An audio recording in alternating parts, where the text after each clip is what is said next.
Ahora sí. Me gustaría entonces que nos platicaran cómo estuvo su primera tarea, de cuál es la verdad que nos atraviesa y qué privilegio o a qué grupo privilegiado representa. ¿Por qué lo preguntábamos así? Porque decíamos, y ni siquiera nosotros, ¿no? La Mana de Lobas nos hacía notar que toda esta lógica y todo este discurso que está ceñido a la verdad, lo verdadero, tiene por detrás toda una comunidad con todos los privilegios habidos y por haber que se están sujetando a partir de estos discursos de verdad. Pienso, por ejemplo, en la medicina. Esta idea de que la medicina es la única forma de llegar a la salud y esa es toda la verdad, está obviando que hay un montón de lo que ahora se llama medicinas alternativas, lo que en su momento se llamaron plantas de poder, lo que en su momento era herbolaria, lo que en su momento eran remedios caseros, que es el principio de la medicina. Y que la medicina, y que el que la medicina sea la única forma de salud del cuerpo, viene sujeto a todas estas industrias farmacéuticas y a todas estas personas, iniciando por la iglesia, que le quitaron este conocimiento a todas las personas que fueron saqueadas de territorios y culturas originarias.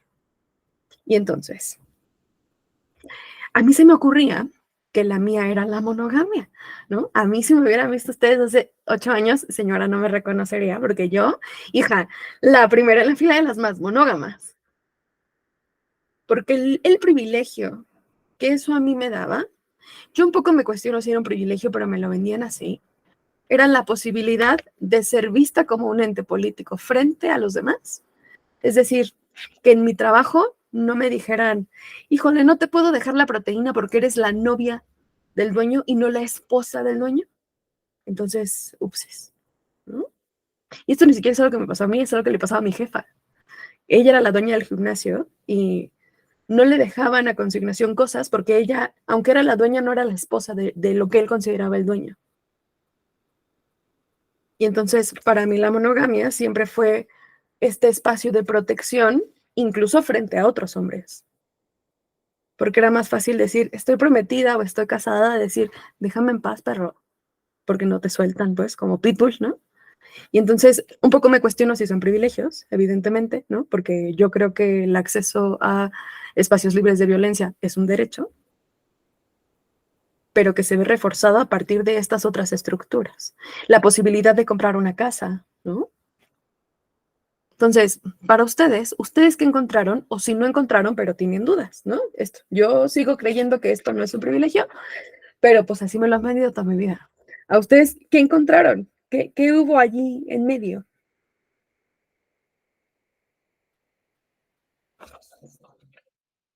Nada, dice.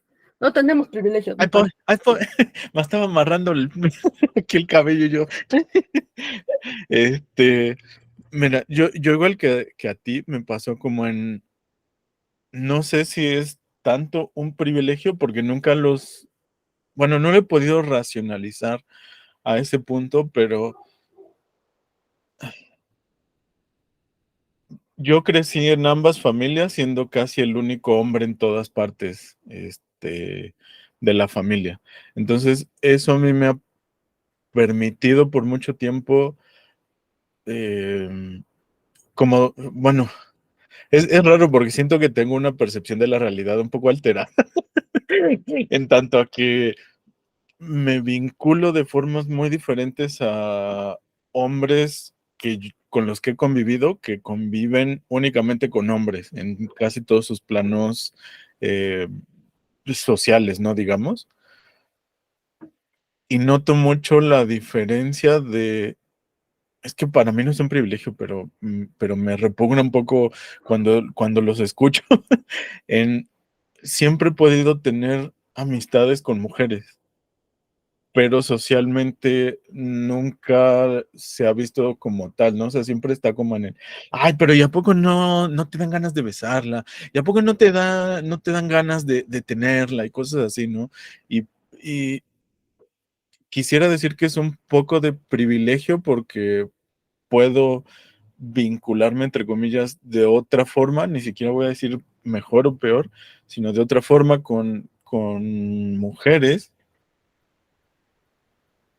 pero al mismo tiempo me cuesta mucho trabajo poderles hacer llegar información o críticas sin que mis compañeros hombres se lo tomen como a una agresión personal, ¿sabes? Y en ese sentido me cuesta, o siento que el privilegio un poco también de la educación, que también me pasa como a ti, que siento que es un derecho más que un privilegio, pero te das cuenta que sí, sistémicamente, sí es un privilegio que no todo el mundo puede acceder, y todavía más cuando lo veo orientado hacia las partes de las humanidades, ¿no? O sea, mi privilegio de... Es algo que creo que dije, no me acuerdo qué sesión, pero que en la familia nuclear, como que nuestras condiciones materiales de intercambio suele ser el conocimiento, ¿no? Y en este caso, actividades relacionadas con lo humanístico. O sea, mis dos papás fueron psicólogos y ambos trabajaron para organizaciones gubernamentales pensadas para maestros en lugares alejados de centros conurbados, ¿no? Entonces, siempre hemos tenido como pues sí, ese capital, tal cual, ¿no? Que es ese conocimiento y todo. Y al momento de convivir, y eso me pasó con una pareja que era ingeniera en sistemas del IPN, que fue así como una distancia muy grande en cómo vemos el mundo y cómo lo explicamos y cómo vemos incluso problemáticas, ¿no? O sea, yo tengo un severo problema con las personas que hablan de, ay, es que eso se ve bien naco y es que eso es bien así. No, no sé, algo en mí no puede, ¿no? Ahí me sale lo más anarco de la política, ¿no? Así como pero ¿cómo? Y entonces esa parte del privilegio me acerca un poco hacia el lado de yo no soy una persona racializada y todo lo que he podido, em, digamos que desviar o no tener que enfrentar más bien, ¿no? O sea, hay cosas que yo me he buscado por decisiones personales, como que me sigan en centros comerciales porque estoy demasiado tatuado, ¿no? Y eso me pasó desde que me empecé a llenar los brazos, ¿no? Que es como muy común, pero no lo siento igual de exacerbado que con mis amigos o amigas de pieles más oscuras o completamente racializados, en donde noto la forma en la que los voltean a ver y en la que como que esperan que algo malo pase si estás a su alrededor, ¿no? Y ya cuando juntas a dos tatuados y ya es como, aquí va a haber bronca, ¿no? Y me siento como en una película musical de hace muchos años, en los Warriors, ¿no? Como, ¿qué, qué, qué esperan, ¿no? Que pase o tal. Entonces, esto me llevó a pensarlo en ese sentido de, yo represento un poco ese discurso blanco, salvador, de la persona que estudió, ¿no? Y que tiene conocimientos humanísticos y que debería eh, concentrarse, entre comillas, en mejorar el mundo y tal, ¿no? Pero al mismo tiempo también es pues sí, desgraciadamente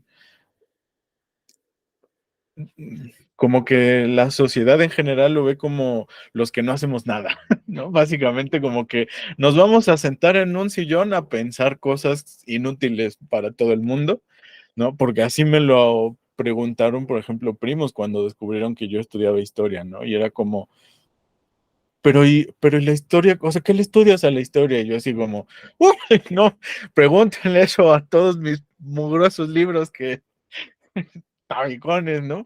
Pero a final de cuentas era como esta cosa de, como yo no tengo esa necesidad de buscar algo productivo de trabajo, tengo el lujo de escoger hacia las humanidades, ¿no? O cuando tus condiciones de vida te lo han permitido, entre comillas, es más fácil orientarte hacia una cuestión humanística que hacia algo, no sé, un contador, un arquitecto, un médico, ¿no? Que son como, bueno, de eso, pues a lo mejor no te encanta, pero vas a vivir bien, ¿no? Y es como raro. Entonces, eso para mí fue como ir descubriendo, ir jalando un poquito el hilo, ¿no? De todo eso. Oye, pero qué fuerte además, o sea, yo pensaba en que justo no me había dado cuenta de lo de la heterosexualidad. Y hay algo, un apunte que me había hecho alguna vez la Talía que me decía, es que en estos lugares te mueves como muy en hetero, ¿no? O sea, como desde un performance y desde un discurso muy hetero. Y para mí era como raro escucharlo. Y en algún momento me di cuenta lo que les decía, ¿no? A veces cuando vamos al súper, los polis nos siguen en cuanto ven que nos agarramos la mano. Y entonces, además yo tengo una personalidad un poco bold, ¿no? O sea, soy lo que la gente llama dominante en espacios públicos. Y me doy cuenta cómo he tomado este performance desde la heterosexualidad, pero además desde este tipo de morra heterosexual muy fuerte, porque era la única forma que yo tenía para protegerme de que me señalaran de todo lo que me señalaron alguna vez, ¿no? Que no significa que no, ya yo he tomado prestadas cosas del súper, pero esa es otra historia. Eso es un poco más anticapitalista, ¿no? Bueno, ¿alguien más nos quiere contar cómo le fue con esa pregunta? ¿O les gustaría hablar de cualquiera de las otras preguntas? ¿O empezamos con la lectura directamente?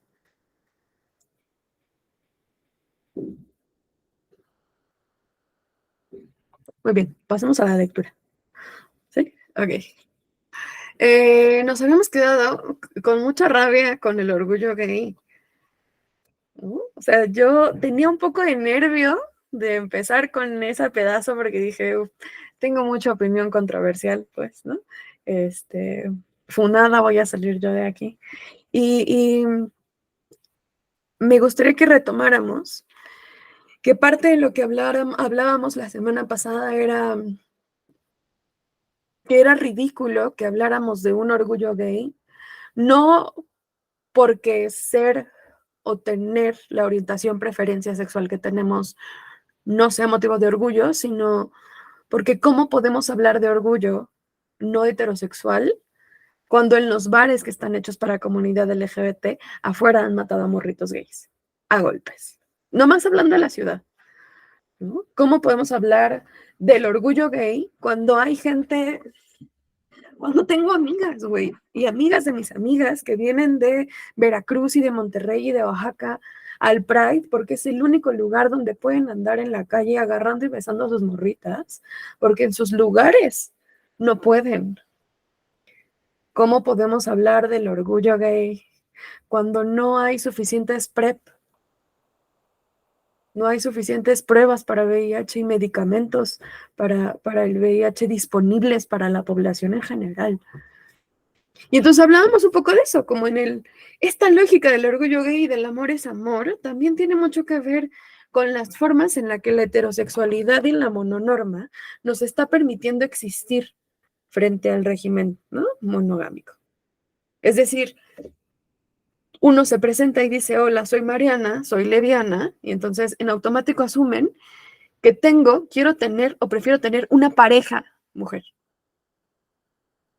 Y siempre se piensa en parejas. Un poco la lógica también del amor es amor tiene que ver con la negación del contacto sexual a menos que haya un contacto amoroso. Entonces, hay un montón de cosas bien interesantes ahí escondidas en estos discursos masificados de el amor es amor y del orgullo gay. Entonces decíamos también, tendríamos que estarnos preguntando cuánto del performance del orgullo gay, que además está permitido por el sistema y que está legitimado por el sistema, tiene que ver con que sea idéntico al sistema, que sea toda la reproducción del hetero y la mononorma, todo el tiempo. ¿No? Que casualmente las parejas gay, además, más aceptadas sean gays, blancos, que se parecen un montón a los heterosexuales, que quieren tener la casita de juguete, que toda esta suma de cosas que ya conocemos de siempre. Y que entonces cuando la comunidad LGBT dijimos, queríamos eso, el Estado dijo, sí, pero esto, o sea, puedes existir mientras te parezcas a esto que ya funciona. Es como cuando vas a la secundaria y te pones una camisa blanca con botones rojos, pero te piden que te tapes los botones, porque lo que les importa es que parezca de la multitud, que te pierdas en la multitud, en esta homogeneidad. Y entonces, la pregunta que nos lanza, que es la más fuerte, es, ¿cómo vamos a hacer para que las personas que no caben en estas expresiones de género dicotómicas, que no caben en estos performances de género o de dispositivos sexogénero dedicado desde el sistema, tengan una vida vivible, digna? Ya ni siquiera la gran vida, una vida digna, una vida vivible. Un lugar donde no tengas que esconder que la morra que viene a tu lado en el metro es tu novia, porque no sabes si se las van a madrear afuera del metro.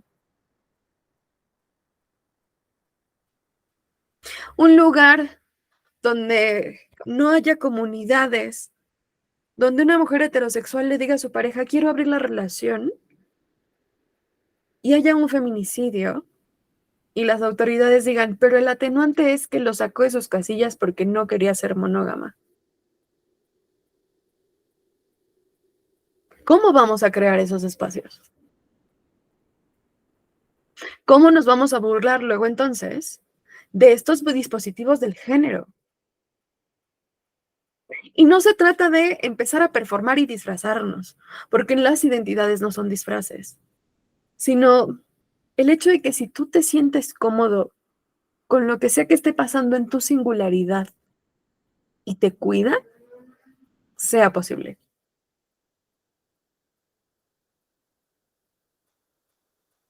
Así de simple. Entonces, no es sobre celebrar la diversidad, es sobre crear condiciones que permitan resguardar y mantener las vidas que resisten a todo aquello que no es la monogamia, a todo aquello que no es la heteronorma. ¿Cómo vamos a hacer para cuidarnos cuando no somos eso que la verdad verdadera nos dice que tenemos que ser, o si no, no existimos? ¿Cómo? O sea, esa es la pregunta. ¿Cómo? Y por eso catapulta que el orgullo gay se muera y mate en el mismo acto a sus primos heterosexuales. Que esto que nos dijeron que era de lo que nos teníamos que sentir orgullosos, que es el amor, sí se vaya un poquito a la mierda. Porque sí estoy un poco cansada de que en mi condición de mujer, y además de mujer cis, se asuma que la única forma que tengo de contactar con la gente es desde lo romántico y el amor. Y o sea, yo Mariana sí, pero no porque sea mujer. ¿Cuáles son estos otros lugares en los que no me parezco a eso que me dijeron? Por eso la tarea era, ¿cuál es tu diferencia y cómo te castigan por ello? Yo pienso, por ejemplo, en una de mis familias. En el momento en el que yo renuncié al apellido de una de mis familias, fui exiliada, porque yo no era parte de la familia, ¿no? Yo no podía ser la réplica del lugar que mi papá ocupó. Yo era otra, y en cualidad de otra no existo, porque no sirvo. Es lo mismo, no me negué solo a ser hija, me negué a ser nieta, me negué a ser prima, me negué a ser mi papá. Y en eso se me castigó. Y mira, así que digas, uy, cuánto me dolió tampoco, la verdad, ¿no? Pero estamos haciendo un punto. Cuando decimos que el orgullo gay se muera, estamos hablando de que necesitamos destruir estas narrativas donde nos dicen que todo es una fiesta sin garantizar espacios mínimamente seguros y dignos para nosotros. Dicho de otra forma, en cosas tangibles, no me vengas a hablar de orgullo gay en un antro que está lleno de heteros. No me vengas a hablar de orgullo lésbico en un antro que está lleno de personas con conductas predatorias. No sirve de nada.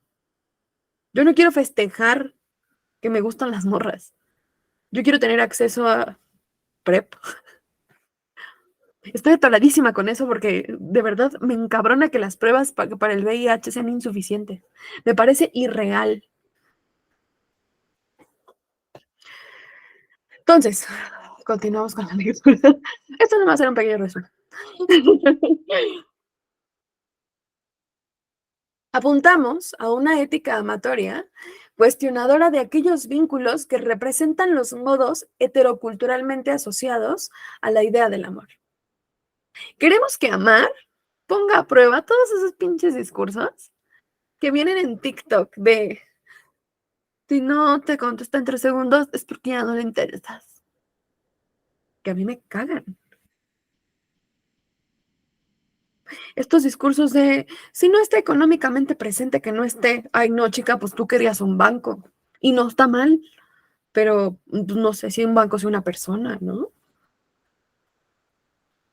Es que si no tiene sexo contigo una vez a la semana, entonces ya no hay amor. Ay, no, chico, o sea, a ver, lo que tú querías no era una pareja. Y no está mal que quieras lo que quieres. O sea, ese es el punto. No está mal que quieras lo que quieres. No tiene que apuntar a los discursos hegemónicos del amor. No tiene que ser atravesado todo por el amor. Yo puedo trabajar y puedo odiar mi trabajo y ser muy buena en lo que hago y ganar mucho dinero y estar muy feliz con los resultados. Y no tiene que tratarse de amar lo que hago. También hicimos del amor la madre de todas las luchas. O sea, ya el pobre amor, no, el pobre Cupido así de, no, ya no mames, tengo 5 años. ¿No?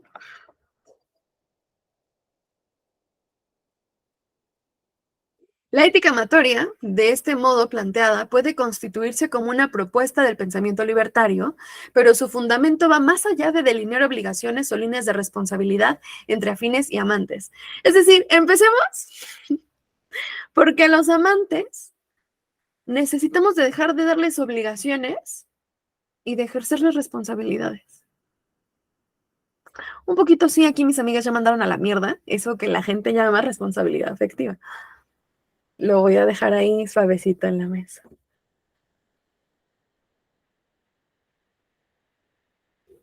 Porque solamente podemos aspirar a una responsabilidad cuando hay una obligación y cuando hay un derecho de por medio. Yo no quiero que seas responsable efectivamente de mí. Mira, güey, con que seas responsable de ti. Ahí, párale ahí. Y entonces dice, a ver, no solamente es eso, no solamente es negar la responsabilidad afectiva, no solamente eso, ¿no? Negar la obligatoriedad amatoria.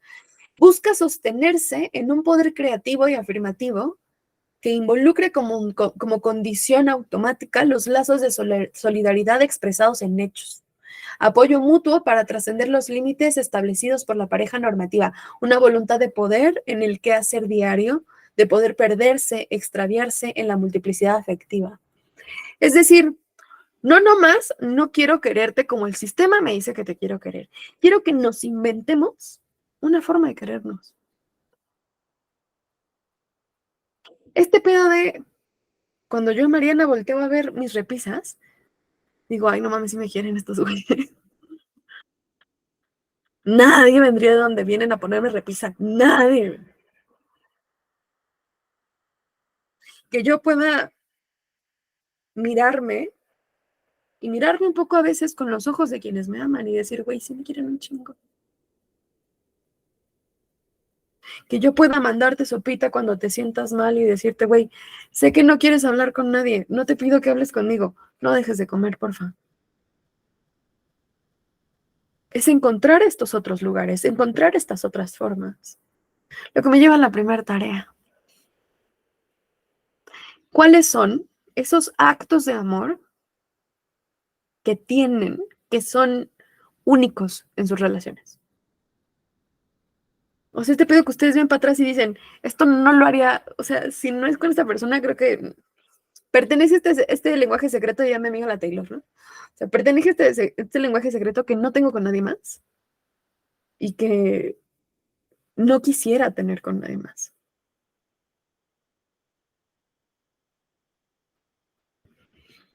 Se trata además de poder darnos cuenta que estos lazos significativos no solo los tenemos con las parejas,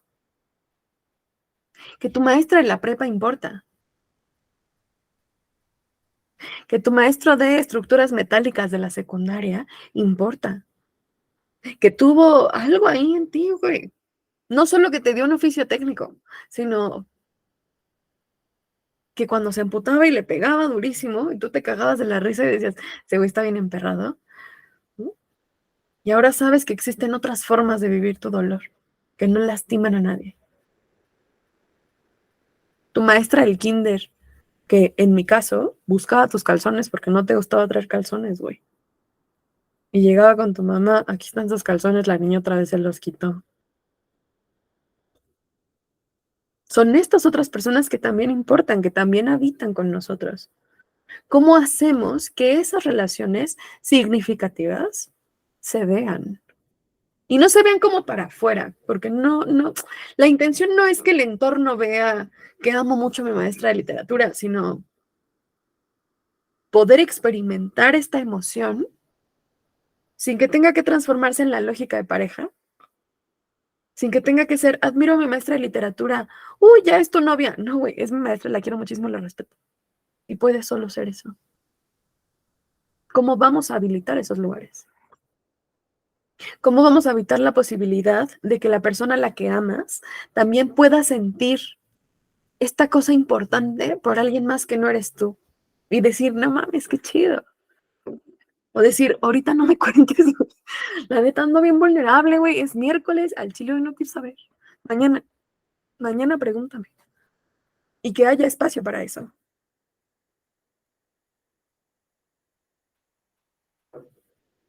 En este sentido, me gustaría que revisaran qué otra relación significativa consideran en sus vidas que no es la de pareja. ¿Cómo es? ¿Cómo se formula? ¿Cómo lo viven?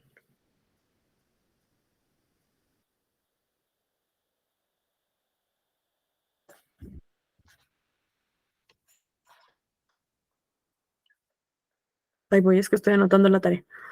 Si no se me olvida y ya no se las mando.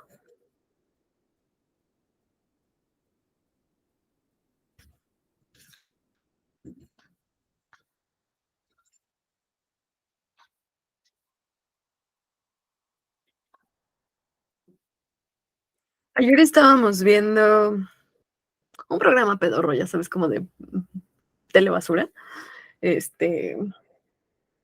Y sale una comedianta contando una historia, ¿no? Y entonces dice que a ella no le da pena fanear. O sea, este pedo de, ay, soy tu fan. No, dice, güey, a mí no me da pena. Y entonces cuenta como en su historia, o sea, lo pienso como en ese sentido, y voy a darle un punto, pues.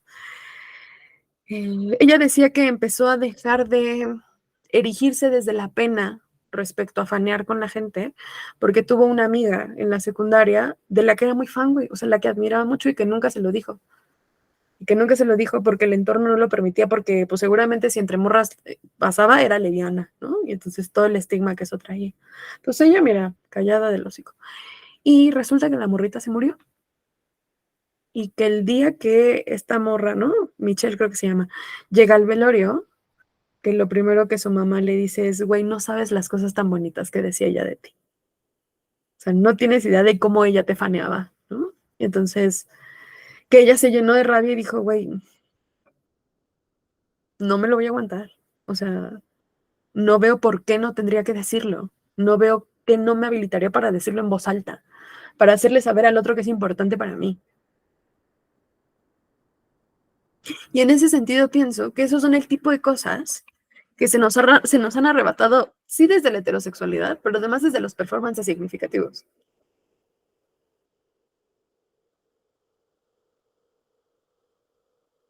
¿Cuándo fue la última vez que le dijeron a sus amigos por qué los admiran?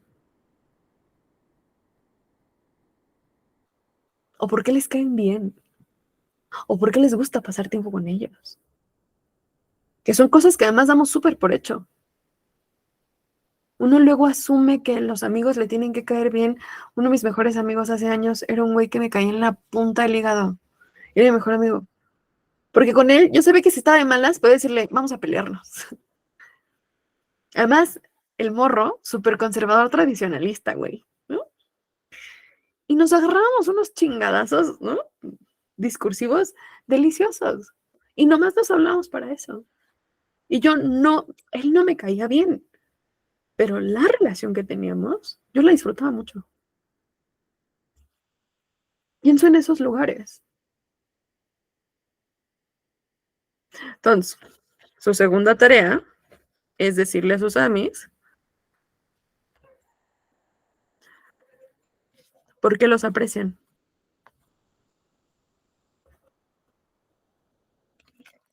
Y veamos qué pasa. Veamos cómo retomamos estos lazos. Vámonos a lo sexual otra vez porque no nos van a soltar el brazo. Dado que la sexualidad que emerge en el seno de la matriz de las relaciones de poder no es una mera copia de la ley misma ni una réplica exacta y uniforme de una economía de identidad, algunas producciones se alejan de sus objetivos originales y dan lugar a las posibilidades que sobrepasan las fronteras de la inteligibilidad heterocultural. Es decir, la cultura hetero tiene un molde muy específico. Pero resulta que la sexualidad, aunque nace desde lugares ya constreñidos al poder y en el origen de los discursos de poder, que es el discurso de género ¿no? Desde dispositivos biopolíticos, eso no puede definirlos por completo. Y tenemos la posibilidad de burlarnos del sexo y del género y de todas las reglas que hay ahí en medio. Podemos no tener que ser las personas de género binario, perfectas heteras, ¿no? Conservadoras, tradicionalistas. Podemos no ser nuestro tío panista. Podemos no aspirar a ser Salinas Pliego, sí, señora. Que además es una persona horrenda, pero ajá. Por cierto, ¿no? O sea, apuntalando nomás a su Twitter.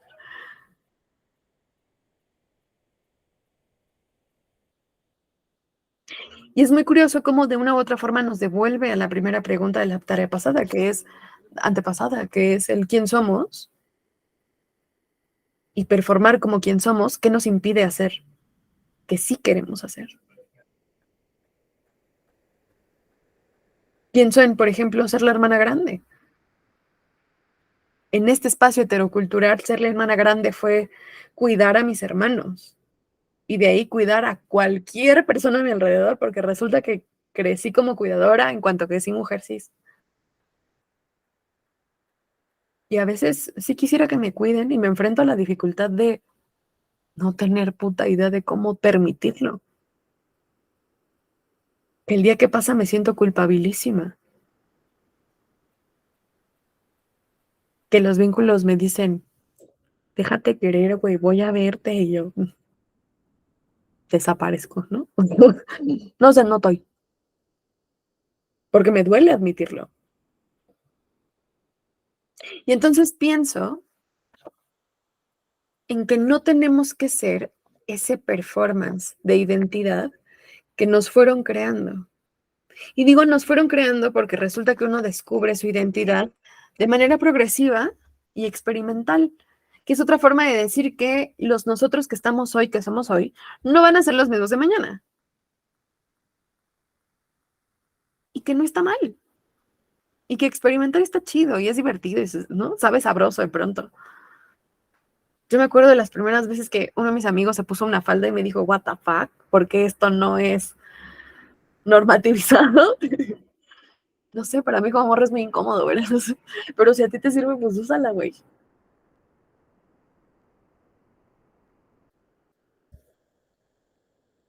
Y entonces podemos burlarnos de estas normatividades. Sí puedo reírme y decir, la cuidadora hoy anda chillona, necesito abrazos. Eran adelante. Justo esta parte que acabas de mencionar me recuerda mucho a este libro de Judith Butler sobre el sexo y el género, estas dicotomías que nos han hecho creer que es como debemos de vivir y de performar, ¿no? A mí me hace mucho, mucho ruido porque me espejeo mucho contigo en ese sentido del cuidado, ¿no? En el que Yo también, yo sí fui a lo mejor demasiado tarde descubriendo que me gustaba cuidar a las personas, pero que no tenían, más bien yo, ni puta idea de cómo hacerlo, ¿no? Porque como hombre no te enseñan, y siempre lo digo, no nos enseñan a cuidar, ¿no? Es más como esta cosa de, el sinónimo para el hombre de cuidado es protección violenta, ¿no? Básicamente te conviertes o en guarura o en una especie de policía, ¿no? Y me recuerda también mucho a cómo al principio del texto nos decían estas morras que recordáramos que el amor es el policía del sistema, ¿no? O al menos el amor romántico, como nos lo han vendido. Y creo que eso es sustancialmente verdad, pero como decías, va tan ligado a estas cosas eh, he- heteronormadas, ¿no? Incluso yo lo veo mucho en mis momentos más vulnerables de depresión, que era muy difícil poderme acercar con mis amigos varones, ¿no? ¿Cuál es tu sitio seguro? Con quien me escuche, sin que me diga cuál es la, entre comillas, salida fácil, ¿no? De los hombres también me di cuenta, ¿no? Que nos cuesta mucho trabajo aprender a escuchar con atención, ¿no? O sea, en el no escuches, no quiero que te memorices lo que te dije, pero así nos han enseñado a escuchar, ¿no? Como el hombre que escucha es aquel que recuerda las palabras exactas de la persona que estaba hablando y actúa en consecuencia de lo que está escuchando. Y, y es muy chistoso porque cuando te das cuenta que el cuidado requiere de las dos partes y de una información que va de ida y vuelta, sistemáticamente te quedas como en el limbo, ¿no? Y entonces, ¿ahora qué hago? Doy una opinión, pero no va de acuerdo con lo que ella quiere escuchar o con lo que él quiere escuchar o con lo que yo necesito en ese momento, ¿no? Y va muy ligado a que cuando empiezas a criticar un poco el amor romántico, casi creo yo, ese es mi humilde, bueno, ni es humilde, ¿verdad? Pero mi proletaria opinión es que no se necesita, bueno, la crítica al amor romántico te debería llevar casi necesariamente a la crítica del sistema capitalista y después a las heteronormas, ¿no? A estas normas de género. ¿Por qué no podemos decir necesito ayuda, no? Porque es algo de lo más difícil de decir para todos los géneros. Porque nuestra cultura de producción y de estar bien te alienta siempre a que eso no es importante. Lo importante es tienes chamba, tienes una casa, tienes una familia que cuida por ti. Si te está llevando la chingada es porque no has cambiado de actitud, ¿no? Y no tienes mentalidad de tiburón para sobrevivir en esta sociedad. Y uno es como, chale, pero yo no quiero ser tiburón, hoy sí tengo ganas de ser el osito cariñosito a la chingada, ¿no? Y ahorita, no sé, me conmueve un poco mi propia situación porque la última plática, así como muy, que me gusta tener ahora con las parejas, ¿no? Pero con una de ellas, fue como en precisamente, ¿cómo le hacemos para cuidarnos mejor? ¿No? Porque ella recientemente terminó con un vínculo en el que se sentía violentada y etcétera, etcétera, ¿no? Pero yo no quería preguntar cómo iba porque no quiero ser ese hombre como eh, polizonte de, oye, ¿cómo están las cosas? ¿No? Pero eso generó como esa confusión de, pero es que entonces él no quiere que yo le cuente, ¿no? Y yo era así como, no, mi vida, aquí los dos vivimos del chisme y el chisme es uno mismo. Y tú y yo somos una misma, ¿no? Y entonces el hecho de poder decir, quiero que podamos contarnos prácticamente todo lo que queramos contarnos, o bueno, todo lo que queramos contarnos tiene que ser contado. No hay que quedarnos como en el bueno, es que yo creo que él no quiere saber. Y yo pensando, es que yo creo que ella se puede sentir intimidada si yo le pregunto qué onda, ¿no? Y entonces fue como qué chistoso, pero a la vez no te da risa porque te da de repente el coraje de qué mal educados estamos, ¿no? Siempre pensamos como es que un niño maleducado es aquel que es respondón y que no se queda quieto.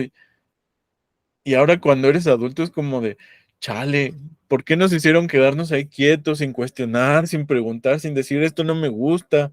¿No? Por ejemplo, me acuerdo que mi abuelita siempre decía, es una falta de respeto, y de mala educación si vas a una casa y no te comes lo que están preparando. Y yo, es que si yo llego y me hacen higadito encebollado, yo corro, o sea, del olor yo corro, ¿no?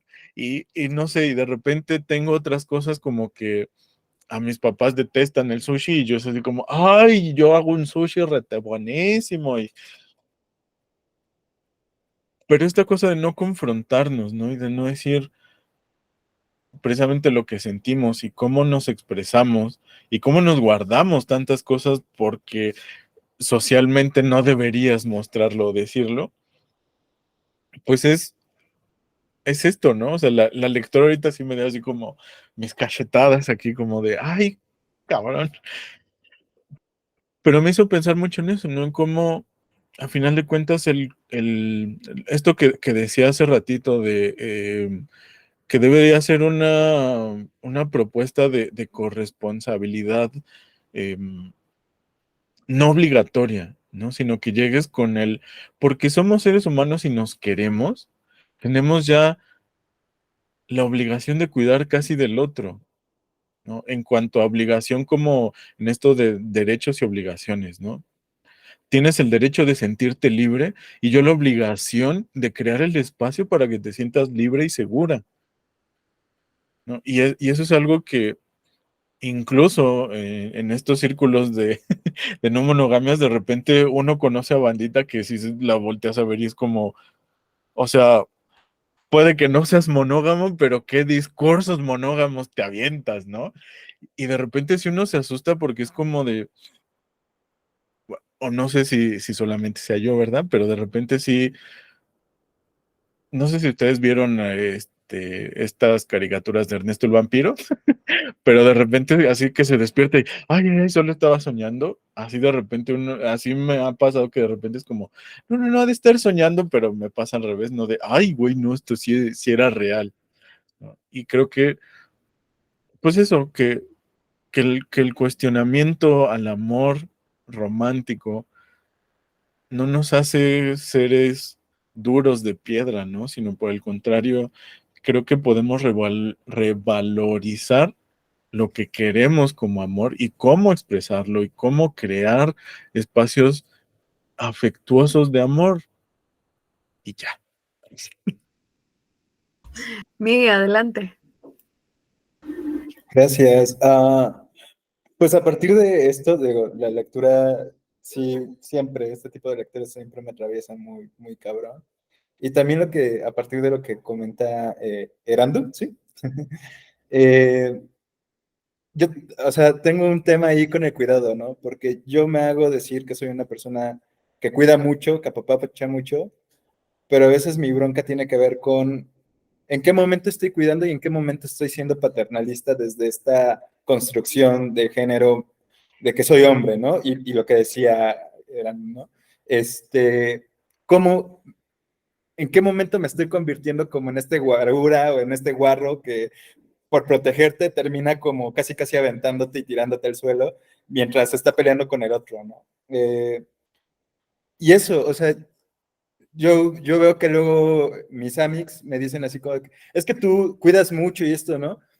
Y yo me confronto porque luego digo, bueno, es que en qué momento estoy cuidando y en qué momento estoy siendo paternalista, ¿no? Esa es una. La otra, en este ejercicio de cuidado, muchas veces se me da que antepongo las necesidades de la otra persona antes que las mías.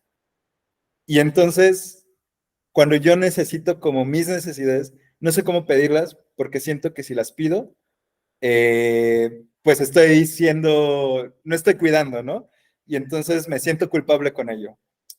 Eh, y y lo otro es hasta dónde puedo cuidar, ¿no? Porque, sí, porque sobre todo me pasa con mi mamá, ¿no? O sea, con mi mamá tengo una relación que antes nos llevábamos súper mal y ahorita pues ya comenzamos como a tener más intimidad, más cercanía, pero hay veces que hay cosas o decisiones que toma que a mí me molestan mucho porque siento que no es algo que la cuide y entonces yo en mi afán de cuidarla como que me enojo y me exalto y pierdo como la noción y ella me ha tenido que detener y decir, oye, como cálmate, ¿no? O sea, piénsalo, salte tantito si quieres, relájate, pero pues no es por ahí, ¿no?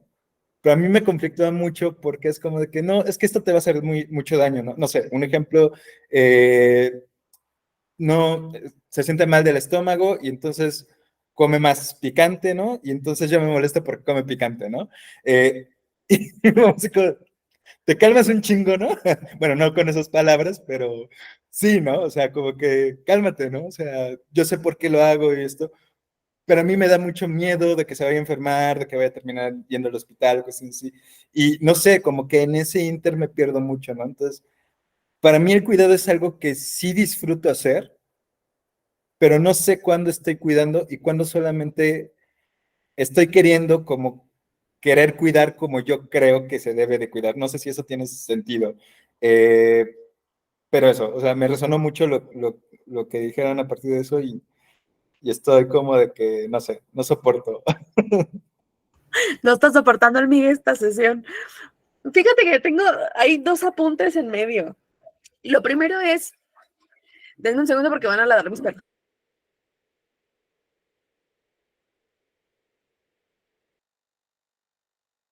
Es que ahorita, siempre que estamos en sesión, a esa hora quieren venir a ladrar, siempre.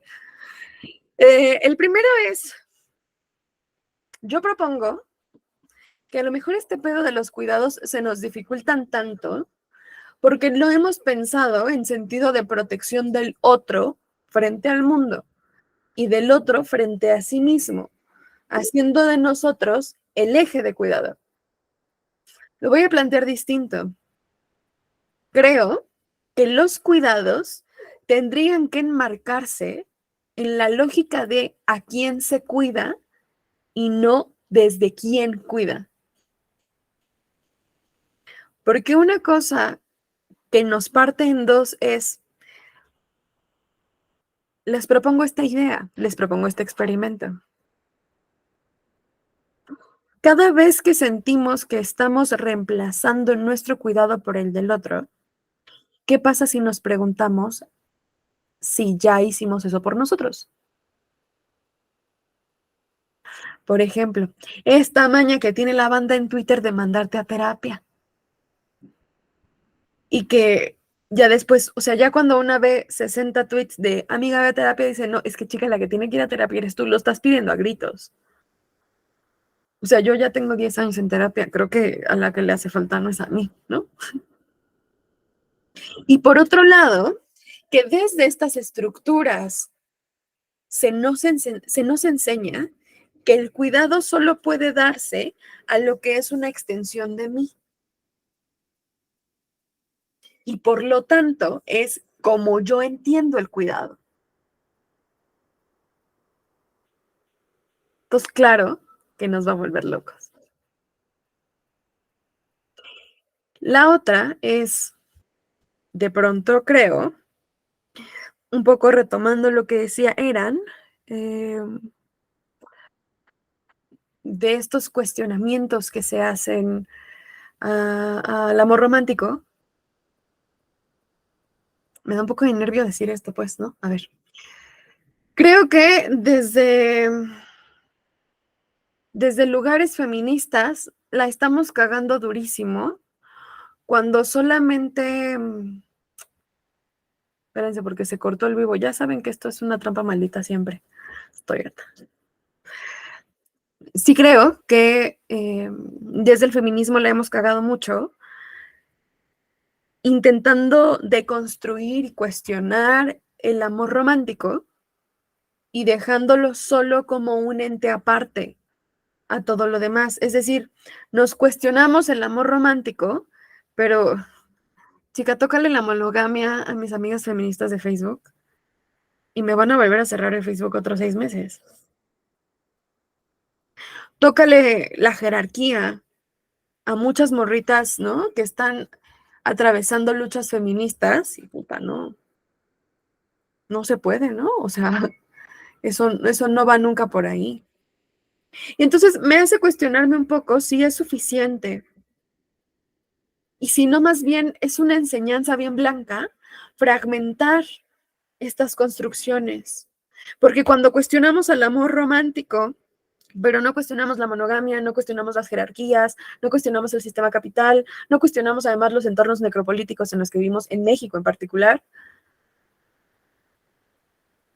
estamos solucionando, que yo creo que estamos dando paliativos, a experiencias singulares específicas, es decir, sí le ayuda a tu amiga a empoderarse, pero luego cuando lo vemos a estructuras políticas, cambiamos el amor romántico por responsabilidad afectiva y amor compañero, y es la misma gata revolcada. Son las mismas lógicas de control, son las mismas lógicas de normativización, son las mismas lógicas de jerarquía de los cuidados, son las mismas lógicas, porque lo estamos entendiendo como sistemas separados. Y entonces, creo que es importante apuntalar a que las luchas feministas son necesarias, pero insuficientes. Las luchas anticapitalistas son necesarias, pero insuficientes. Las luchas antipunitivistas son necesarias, pero insuficientes. Porque en singularidad solamente van a paliar síntomas. Lo que me lleva a preguntarme, ¿cómo se ve eso en nuestro día a día? Porque yo lo veo con mis amigas que dicen, ya no priorizo hombres, y me parece maravilloso, pero luego se encabronan con sus mejores amigas. Nos pasó con lo de los boletos de Taylor, güey, lo decíamos aquí. Amistades de años que se rompieron porque una sí pudo comprar un boleto y otra no. De años. Esta mamada que pasó en principios de pandemia, de si no te felicita por tu cumpleaños, aunque sea pandemia, pues no le importabas tanto, güey, está intentando no desuscribirme de la vida. ¿De qué estás hablando? Y entonces, me parece importante también rastrear hacia dónde estamos empujando esas lógicas. Porque pareciera como si nomás barriéramos la sala para meter la basura abajo de otra alfombra. Y a mí me preocupa. Porque entonces pasan estas idealizaciones, ¿no? Cuando uno no cuestiona el sistema capital, ¿no? Y el sistema jerárquico y el sistema de poder, de las relaciones de poder de las parejas, pero sí la monogamia, uno piensa que la poligamia es poliamor y que el poliamor es la panacea. Y luego uno quiere tener 20 novias y dicen, ¿cómo le hago para que mi agenda me alcance? Pues chica, es que no son muchas monogamias, ¿no? Y entonces reproducimos esos sistemas todo el tiempo. Un poco de lo que nos está diciendo es, ¿cómo vamos a hacer para crearnos nuevas formas en las que esto no sea un impedimento? Y esto no quiere decir que tienes que ser la primera en la fila de la lucha antirracista, anticapacitista, anticolonial. No, no va por ahí. Sino es entender que es un engranaje y que si uno le mueve una cosa, le mueve a todas. En automático, pues. ¿Cuántos de nosotras, cuántos de nosotres no empezamos a investigar no monogamias o por querer deslindarnos de cuidados familiares o por querer ser cuidados o por querer dejar de cuidar lo pendejo o por querer no tener que convertirnos en el apéndice de una pareja? ¿Y cuánto de eso tenía que ver todo con la lógica de soltar el control de sistemas productivos? Chan, chan, chan, chan. ¿O por qué crees que te urge tanto estar bien hoy, chica, que tienes ganas de llorar? Me lo estoy diciendo a mí. No me hablen fuerte porque lloro.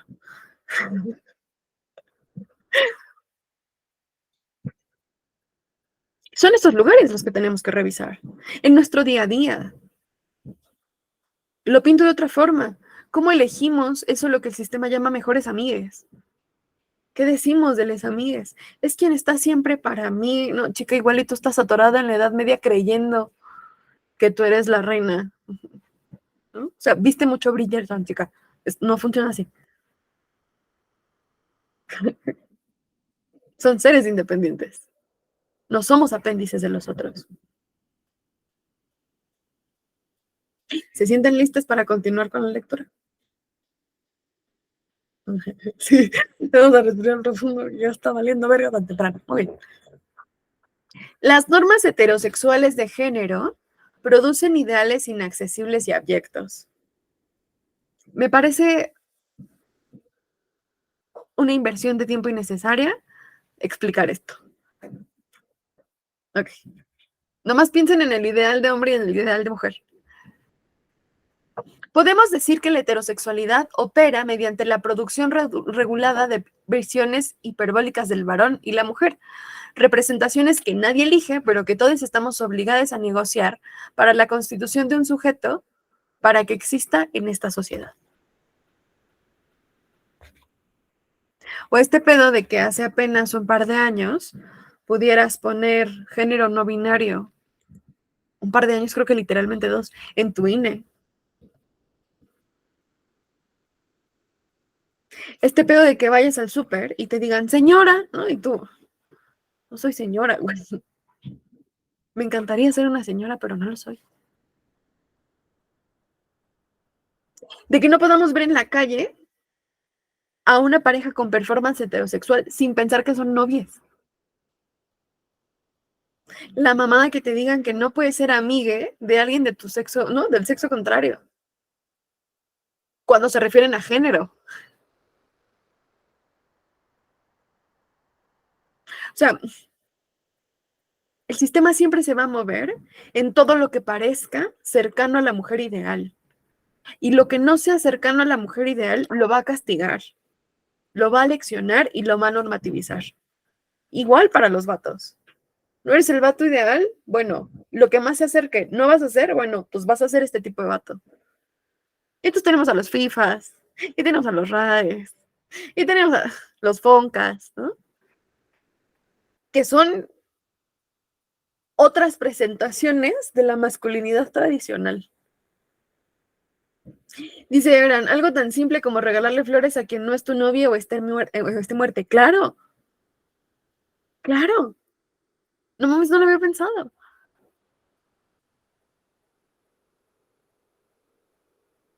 Esta eterna discusión que a mí me parece un poco vacía del ¿quién paga la cuenta?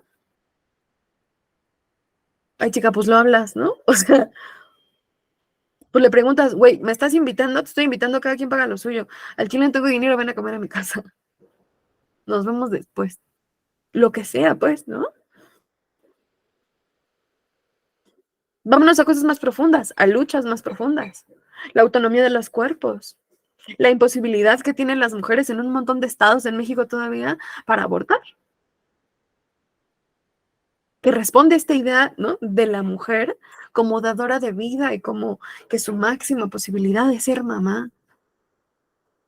Verga.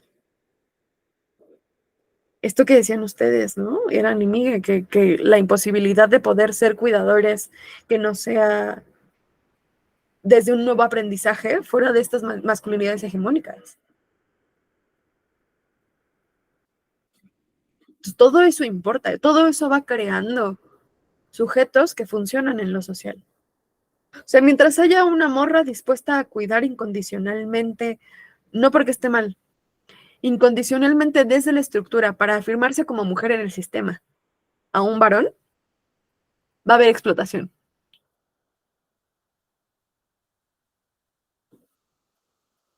Va a haber hombres sin saber cuidar. Va a haber mujeres sin saber no cuidar o recibir cuidados. Literalmente es como funciona el sistema capital.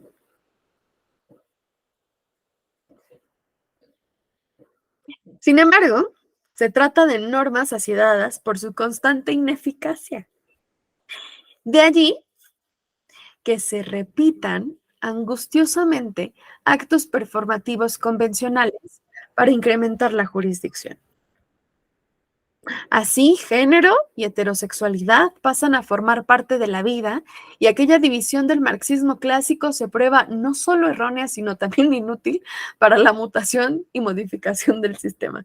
Un poco vamos a hacer un apéndice. El marxismo dice que necesitamos tomar los medios de producción. Lo que las morras anarcas están diciendo es, si toman los medios de producción, siguen siendo medios de producción que ya tienen reglas escritas y no sirve de nada.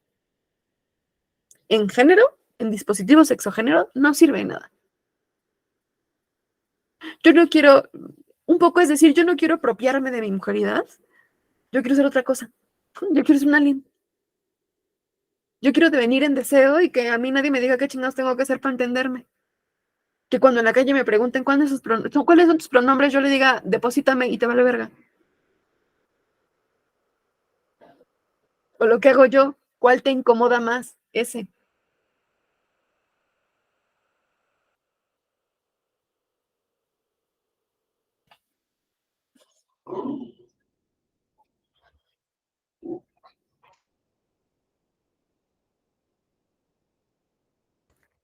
Ya.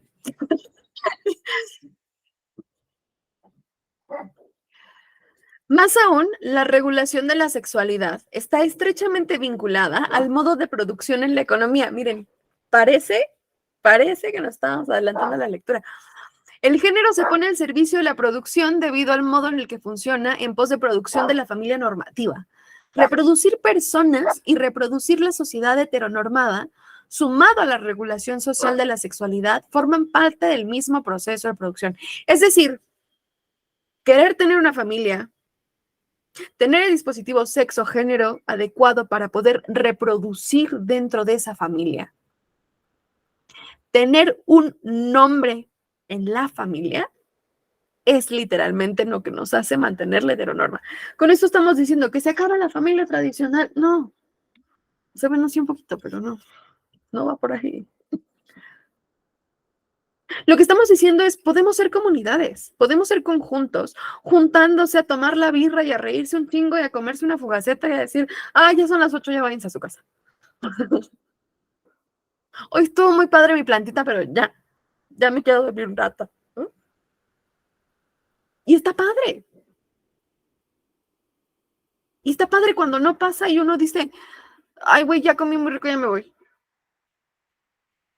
Está muy padre también cuando pasa uno y dice, no tenemos que ser familia para tratarnos bien.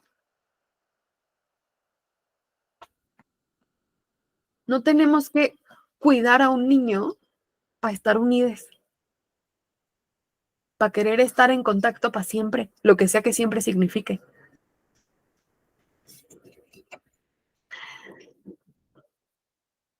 Y entonces, esta reproducción de la familia normativa era lo que decíamos, mientras haya una mujer dispuesta a confirmar su mujeridad a partir de los roles de género tradicionales, va a haber explotación. Porque esta mujeridad del sistema sigue ceñida a lo que ahora llamamos el trabajo no remunerado. Y mientras haya un hombre que renuncia a los cuidados amatorios, ¿no? No románticos, sino amorosos, los cuidados activos, presentes, y se haga cargo para confirmar su varonilidad desde el rol de género, va a haber mujeres explotadas.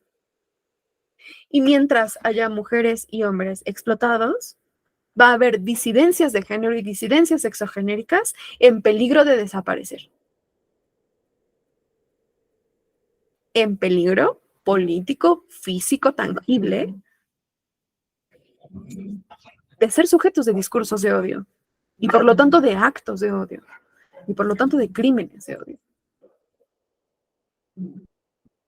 Y está cabrón, porque entonces aquí es donde surge la pregunta, una vez más, ¿qué nos hace ser quienes somos?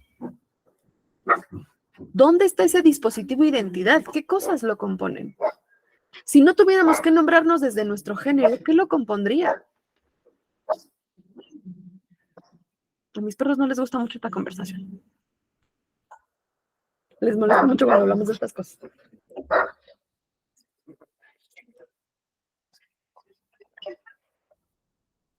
¿Dónde voy? Ya me perdí. Ya. Más aún, la regulación de la sexualidad, esto ya lo leímos. Reproducir personas y reproducir la sociedad heteronormativa sumado a la regulación social forman parte del mismo proceso de producción, es decir, la concepción materialista de la economía política. Sin familias no hay trabajadores. El aborto en México fue negado en 1942, en ese gap. Les llevo el dato exacto al círculo, al chat de WhatsApp. Fue negado porque se estaban quedando sin banda que fuera a las guerrillas civiles. Y el Estado dijo, no nos podemos quedar sin gente. Las mujeres no pueden abortar. Y desde entonces estamos luchando por el derecho a la autonomía de nuestros cuerpos, porque literalmente estamos pariendo soldaditos. O la idea de negarle el derecho al aborto a las mujeres es esa, o a los cuerpos gestantes es esa. Vean el himno nacional, donde un soldado en cada hijo te dio.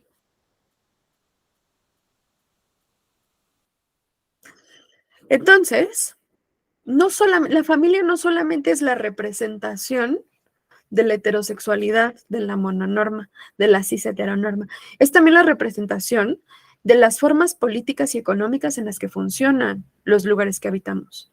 Pongámoslo de otra forma, preguntémonos lo distinto. ¿Cómo funciona la economía en países que no son monógamos, que no son polígamos? Es decir, que no hay este reconocimiento legal o religioso frente al Estado o la Iglesia de que esta familia es una familia. ¿Cómo funciona? No vámonos más lejos. ¿Cómo funciona con tus amigues? ¿Cómo funciona con esa gente que tienes a tu alrededor, a la que has visto una vez? Y que dijiste, güey, me la pasé a toda madre. ¿Cómo funciona el aspecto económico ahí? ¿Cómo hacen cuerpo las discapacidades, por ejemplo? ¿Qué nos permitió o no el dispositivo sexogénero, por ejemplo? Ahí es donde se ven, o sea, cuando hablamos de material economía política, no estamos hablando de teoría política de los curules, estamos hablando de cómo funcionamos tú y yo en la misma colonia.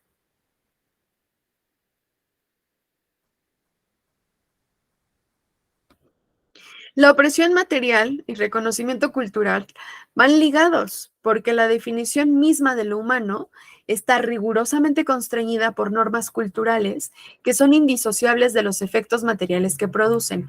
Es decir, ser una persona tiene cualidades específicas.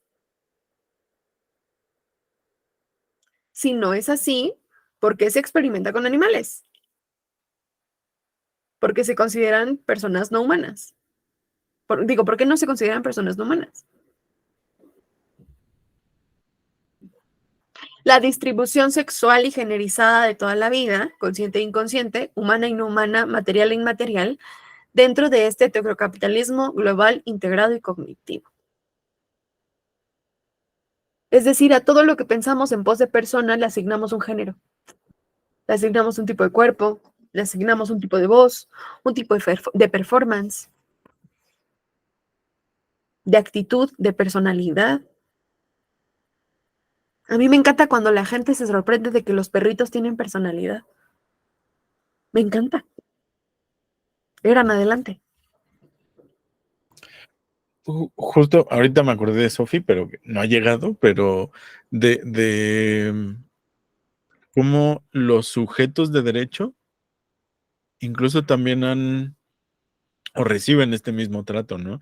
Yo lo pienso en la Constitución de Bolivia, cuando se asignó el término Pachamama como algo real, tangible y con derechos, ¿no? Y que yo me acuerdo mucho una discusión que hubo aquí en México con estos señores blancos de Televisa o de TV Azteca bueno, algún canal de esos, en donde decían que era como regresar al pasado, ¿no? Que ellos querían regresar a una sociedad incaica y yo era así como de, es que no tienen nada, o sea, no pueden pensar más allá de su sociedad,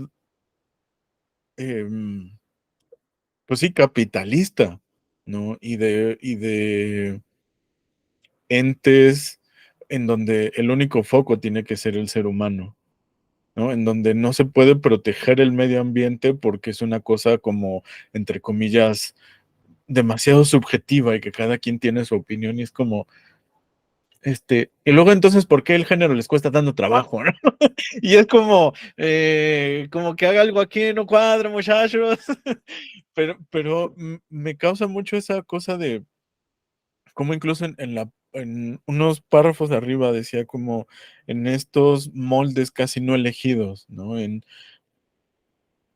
¿Por qué no pensar no sé, ahorita que me acordaba del ejemplo de Miguel, ¿cuántas veces no llegamos, o más bien no tenemos pensado en decir, yo quiero cuidar, pero no sé a ti cómo te gusta que te cuiden?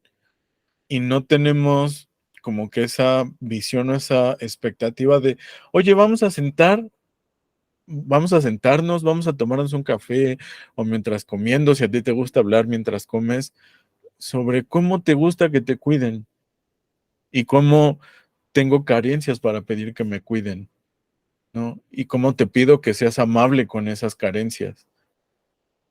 Y creo que ahí también se rompe mucho el, tiene que ser así o así, ¿no?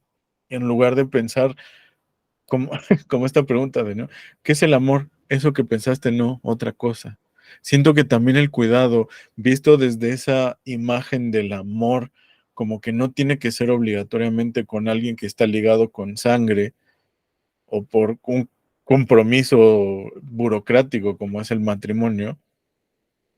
El amor en realidad sí existe en todas partes, ¿no? O deberíamos verlo de esa forma y dejar de establecerlo como con limitantes. Este es el amor de pareja, este es el amor de papás, este es el amor de hermanos, porque cuando lo empiezas como a revisar en ese conjunto, te das cuenta que esas supuestas barreras, pues se diluyen muy fácil, ¿no? O sea, ¿cuál es la diferencia entre cómo amas a tus papás y cómo amas a tu hermano? Y te das cuenta que es solo a partir de jerarquías sociales, ¿no? ¿Y cuál es la diferencia entre tu hermano y tu mejor amiga? La misma, ¿no? Y entonces es como, pero además, cuando ya te das cuenta que además sirve como con un propósito sistémico, o sea, ¿por qué existen esas divisiones? Pues porque también existe la división de trabajo, ¿no? Como decías hace ratito, yo me acuerdo ahorita de es que ya ven que uno es bien chismoso en TikTok, de esta chica que se hizo muy viral porque estaba harta de que ¿cómo decía? La muchacha que me viene a arreglar la casa no vino.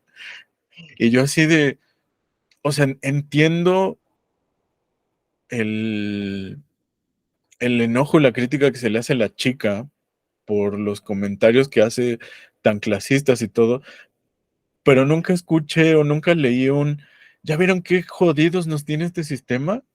Que no vemos a las personas como personas, sino como objetos o como seres que dan servicios, ¿no? Y es como, ahí siento que radica el problema, ¿no? Como que nunca miramos más allá de lo individual, como hace ratito decías, Mali, y nos quedamos un poquito enfrascados en problemas específicos, ¿no? Y, y es algo que uno tiene que hacerse esas preguntas, ¿no?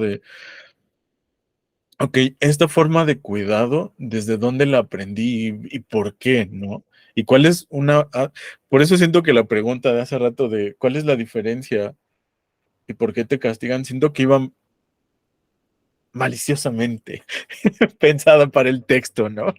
Pero en ese sentido hay que cuestionar como esos niños chiquitos de, ¿y por qué cuido así? ¿No? ¿Y por qué tengo que hacerlo así? ¿Y por qué a ti te gusta que te cuiden así, no? Porque eso es algo que con la pareja he estado descubriendo de diferentes formas en esta cuestión de, oye, a mí me gusta mucho cocinar, pero a mí me da mucha culpa dejarte todos los trastes si te voy a cocinar a tu casa. Entonces, para mí es como, yo cocino, yo te lavo los trastes para que tú tengas así como que estar echadita y, ¿no?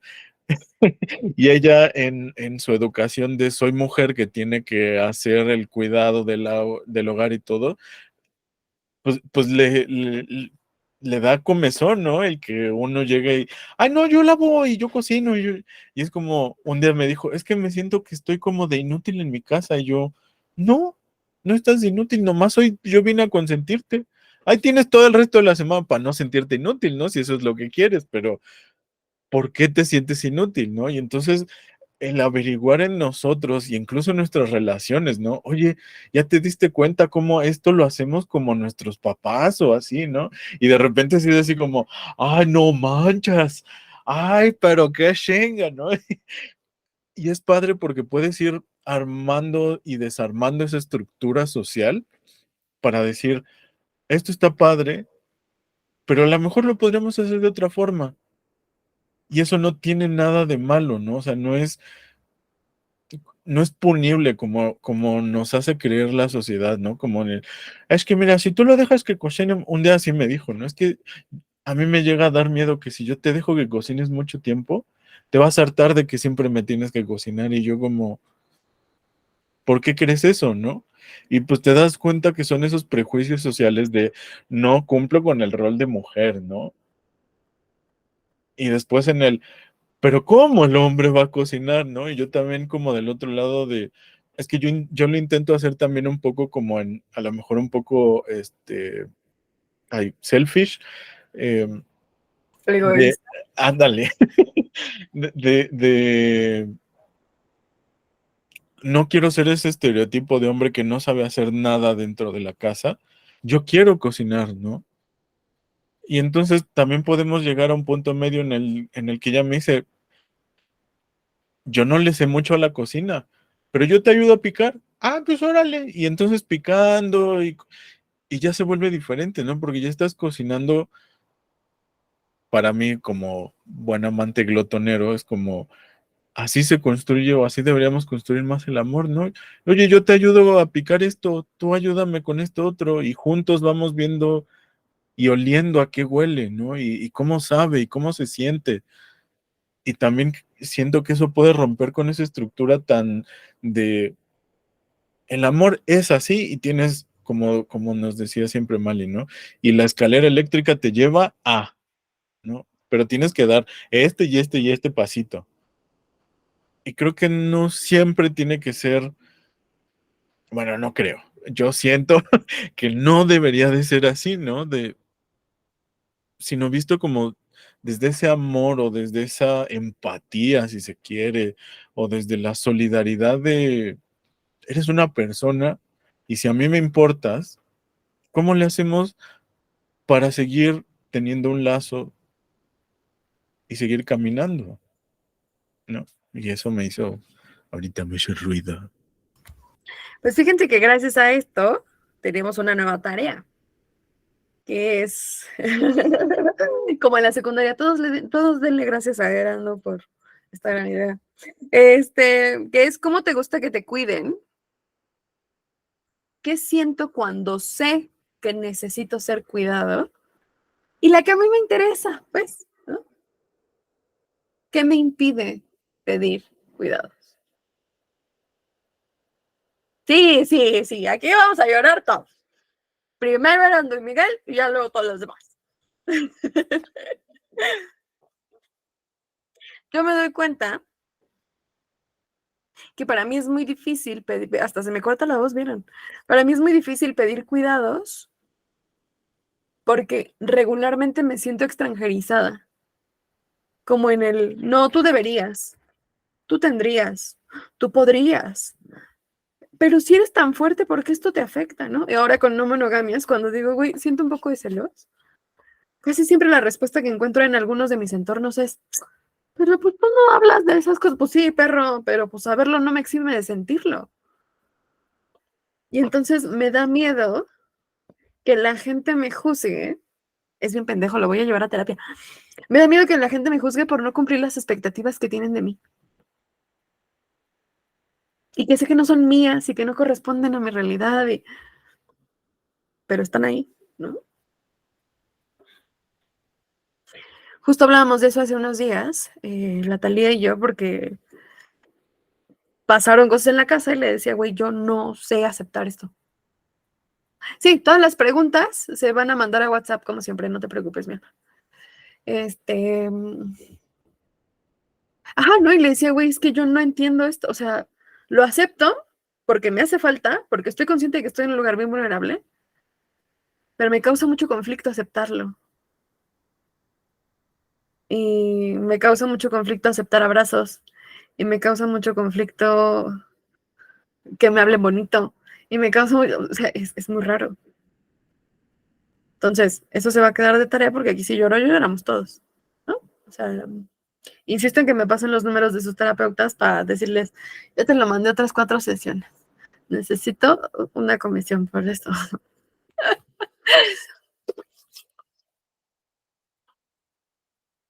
En estos lugares, para sacar un poco la cabeza del culo, me gustaría que le preguntaran a sus papás, a sus primos, a gente mayor a ustedes,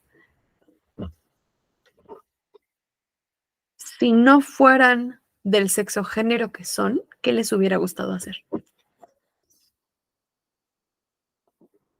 sea, lleguen con sus papás y díganle, güey, si no fueras vato, ¿qué te hubiera gustado hacer? O si no fuera porque eres vato, ¿qué si hubieras hecho? Si no fuera porque eres morra, ¿qué hubieras hecho? Va a estar duro. Prepárense, ¿no? O sea, prepárense para la respuesta también. Un poco lo pienso también con nuestros padres, como en el si no hubieras sido papá, ¿qué hubieras hecho de tu vida? Humanícenlos. Porque aquí muy perritas hablando de, ay, sí, vamos a humanizar a la gente, ¿no? Y los papás son casi siempre los primeros que se nos olvidan. Entonces, andiamo. ¿En qué chingados íbamos? El modo. Ya lo encontré, permítame. El modo específico de producción e intercambio sexual difuminan la diferencia entre lo cultural y lo económico y funcionan con el fin de mantener la estabilidad del sistema de género. Es decir, este pedo de que creamos que solo los hombres pueden tener el dominio económico, porque son hombres y a los hombres se los da lo racional, que se confunde con un ámbito cultural, es de hecho económico. Porque por algo el dinero funciona como funciona. Por algo los lugares funcionan como funcionan. Vámonos más lejos. Por algo la ropa de las morras tiene bolsas pequeñísimas. Porque se consideraba desde la creación de la ropa para mujeres en el inicio de la historia que las mujeres no podían llevar cosas importantes como el dinero y por lo tanto no necesitaban bolsas. Es económico.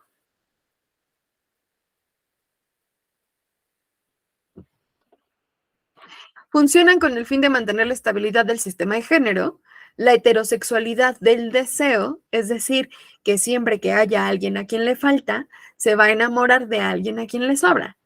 Por eso son tan famosas y tan discurso fácil estas películas de persona rica se enamora de persona pobre. Talía, no, Talía, mi novia no, Talía, la actriz. Talía no hizo 6 novelas de eso durante los 90s nomás porque yo lo. La Bella y la Bestia no es nomás porque yo lo. Tienen que ver con las formas en las que la heterosexualización se reproduce. También allí. No por nada, dentro del sistema heterosexual capital, las mujeres son las más explotadas. Y no digo las más como en un sistema de carreritas de haber, ¿no? De la varita de la explotación, sino económicamente es más difícil que una mujer alcance el salario promedio de un vato por las mismas horas de trabajo. Se le llama brecha salarial, pues. No me lo estoy inventando yo. Y la naturalización de la familia como forma insustituible de relación, no solo como parte fundante de la producción, sino como como modo privilegiado de reproducción de personas. Esta creencia, o sea, podemos ver el capital en el sistema familiar con estas premisas como, si eres pobre no deberías poder reproducirte. Si no tienes estabilidad económica, ¿para qué tienes hijos? Ahí podemos verlo. La familia también es una aspiración blanca. La familia tradicional, la familia reproductiva. Sino porque se nos educa a ser los mejores hombres y las mejores mujeres para conseguir al hombre mejor o mujer, dependiendo de tu sexo o género, para poder tener una familia. ¿Por qué se nos ha medido con qué tan buenas cuidadoras y madres somos o qué tan buenos productores económicos y padres somos? Son aspiraciones blancas. Son métodos de control económico. El acceso a bienes y seguridades médicas, públicas. Son parte de esta formación categórica económica. En la medida que los sexonaturalizados funcionen para asegurar a la pareja heterosexual, heteronormativa, como la estructura sagrada de la sexualidad, se perpetúan parentesco, títulos legales y económicos, prácticas que delimitan quién es una persona socialmente reconocida. Detrás de todo lo que buscamos en la formación de familia es la legitimación de que existimos. ¿Ya se dieron cuenta de todo el pedote en el que nos metieron?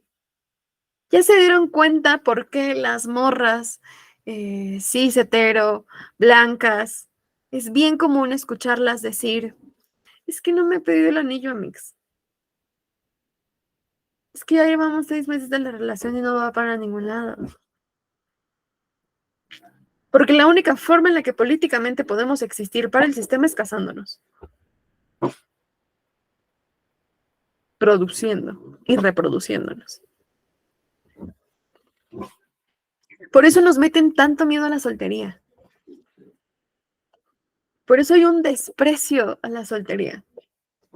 Por eso a la soltería nunca se piensa como un modelo amoroso en sí mismo, sino como el apéndice, como el espacio que hay entre relación y relación, como una pausa. Por eso pensar en la soltería como modelo amatorio es dificilísimo, incluso para los no monógamos. Porque como la revolución sexual, en la revolución sexual pensábamos en poder tener sexo con quien quisiéramos, como quisiéramos, y nunca pensamos en la gente que no quería tener sexo. En las no monogamias pensamos en cuántas parejas, en cuántos amores y con todas las posibilidades, y nunca nos planteamos que la gente podríamos no tener amores, ni parejas, ni esas posibilidades, y no nos haría más infelices. Chan, chan, chan, chan. Lo único que buscamos es que se nos reconozca. Lo platicamos alguna vez aquí, se los voy a volver a dejar en la mesa. ¿Ya se dieron cuenta que los celos son esa misma búsqueda de reconocimiento? Los celos son el grito desesperado del yo también existo. Por favor, que no se te olvide. Es así de simple. Porque nos dijeron que quien nos miraba con amor nos veía y nos dotaba de existencia. No casarnos, tener celos, implica que hay un otro algo que pone en cuestionamiento mi existencia. Para la persona con la que estoy, para la persona con la que amo. Miren, aquí, 2 talleres en uno, ya les di taller de celos de nada. De hecho, siendo que lo económico es parte del intercambio que asumen ciertas formas culturales, debemos reconocer que todo intercambio produce y es producido por relaciones sociales. Insistir entonces en que las formas de la sexualidad pueden exceder y desbaratar los ordenamientos hetero del parentesco y la producción equivale a sostener que lo que califica a alguien como existente y ser sexual puede ser radicalmente modificado. La familia no es algo dado naturalmente, sino que constituye un orden social específico de las funciones del parentesco, contingente y susceptible a ser destruida. Es decir, cuando pensamos en otras formas de amar, también pensamos en otras formas de organización política. También pensamos en otras formas de organización económica. También pensamos en otras formas de relacionamientos. También pensamos en otras formas de dispositivo sexo-género. También pensamos en otras formas de género, en otras formas de demostrar cuidados, en las otras formas de procurar cuidarnos, en otras formas de entendernos y comunicarnos, en otras formas. Saber cómo funciona la familia no solo nos permite preguntarnos si queremos o no una familia, nos permite preguntarnos cómo vamos a destruir al Kraken de la familia. No solo como identidad. Yo pienso en mi familia y pienso en, por ejemplo, desde la normativización del secreto de familia, la primera forma de romper a mi familia podría ser dejar de guardar el secreto de familia, que en México el secreto de familia regularmente es una violación o un abuso.